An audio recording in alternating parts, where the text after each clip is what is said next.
నేను ఈరోజు వీడియోలు చేస్తున్న దాంట్లో చాలా వీడియోలలో సిగ్గు లేకుండా అనే మాట మాట్లాడినా, దిగజారి అనే మాట మాట్లాడినా. ఎందుకో తెలుసా, పరిస్థితులు ఏ రకంగా దిగజారిపోతున్నాయని చెప్పడానికి నేను ఇప్పుడు ఆ వర్డ్ వాడాల్సి వస్తుంది. ఇప్పుడు దీంట్లో కూడా అదే మాట్లాడుతున్నా. ఇప్పుడు పాలసీ తెచ్చిరు కదా, హెల్త్ పే పాలసీ తెచ్చిరు. ఎవరి కోసం? ఎందుకయ్యా?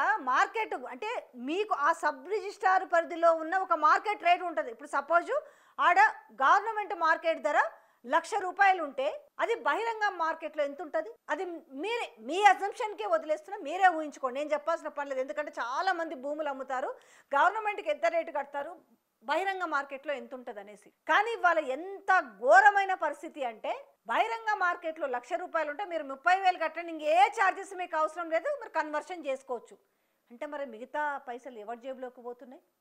ఇలా ఎవడి అబ్బ సొమ్మని, ఇలా తెలంగాణ సొమ్ములని ఈరోజు ఇట్లా కబలిస్తున్నారు. సో ఇదే విషయం పైన బీఆర్ఎస్ వర్కింగ్ ప్రెసిడెంట్, మీకు తెలిసి జరుగుతుందా, మీకు తెలియక జరుగుతుందా, ఇంత పెద్ద దేశంలోనే అతి పెద్ద భూ స్కామ్ జరుగుతుందని చెప్పేసి కేటీఆర్ రాహుల్ గాంధీకి లేఖ రాసిండు. నేనైతే అనుకుంటా కదా, ఇదంతా రాహుల్ గాంధీకి తెలియకుండానే జరుగుతుందా అంటే. నాన్ననికి ఒకవైపు చూద్దాం సరే, ఒకవైపున రాహుల్ గాంధీకి తెలిసినా కూడా మళ్ళీ తెలియజేయాలని చేసేసి బీఆర్ఎస్ వర్కింగ్ ప్రెసిడెంట్ లేఖ రాసిండు రాహుల్ గాంధీకి, బహిరంగ లేఖ రాసిండు. Okay, that's fine. కానీ నేను అనుకుంటాను తెలియకుండా మాత్రం జరుగుతుంది అనుకోవట్లే. ఎందుకంటే 3 రాష్ట్రాల్లో అధికారంలో ఉంది కాంగ్రెస్ పార్టీ.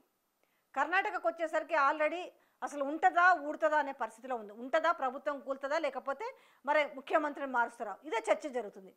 ఈ నేపథ్యంలో వీళ్ళకి ఇప్పుడు బంగారు బాతులాగా కనిపిస్తుంది ఇక్కడ తెలంగాణలోనే. ఇవాళ ఇంత పెద్ద భూ స్కామ్, 9,292 ఎకరాల భూ స్కామ్ జరుగుతుందంటే నిజంగా జెన్యున్గా చేస్తే గవర్నమెంట్ ఆధీనంలో పెట్టుకొని వేలం వేసి లేకపోతే డెవలప్మెంట్ చేసి అమ్మినా కూడా 10 లక్షల రూపాయలు వస్తుంది గవర్నమెంట్కి. దీనివల్ల ఎంతో మేలు జరుగుతుంది ప్రజలకి. కానీ ఈరోజు ఎందుకు ప్రభుత్వ సొమ్ముని ఎందుకు ప్రజలకు ఇవ్వాలి అని చెప్పేసి ఏం చేస్తారు, మా జేబులలో పోవాలని చెప్పేసి ఇవాళ అక్కడ రాహుల్ గాంధీ అండ ఉంది కాబట్టి ఇక్కడ క్యాబినెట్ ఆమోదం పెట్టేసి ఇవాళ అన్నీ కూడా ఏం పలుకుతున్నారు, పలుకులు అన్నీ కూడా దాన్ని మొత్తము అంటే మొత్తం మేనేజ్ చేసే మాటలే మాట్లాడుతున్నాయి. అసలు జనాలు ఏమనుకుంటారన్న సోయి కూడా ఏం లేదు. అంటే మేము తీసుకున్న నిర్ణయం అంతే, ఎవడు మమ్మల్ని ఏం చేస్తాడు అనేసి. ఘోరంగా ఈరోజు కేవలం ఇది బీఆర్ఎస్ వర్కింగ్ ప్రెసిడెంట్ కేటీఆర్దో లేకపోతే రేవంత్ రెడ్డికి ఇద్దరి మధ్యలో జరుగుతున్న ఇష్యూ కాదు. ఇది తెలంగాణ ప్రజల ఆస్తి, ఇది తెలంగాణ ప్రజల సొమ్ము. దీన్ని కాపాడుకొని దీనికి అడ్డుపడే బాధ్యత ప్రతి ఒక్కరిపైన ఉంది. ఆ హెల్త్ పే పాలసీ వెనక్కి తీసుకోవడానికి ప్రతి ఒక్కరు ఈరోజు నడుం బిగించాల్సిన బాధ్యత ఉంది.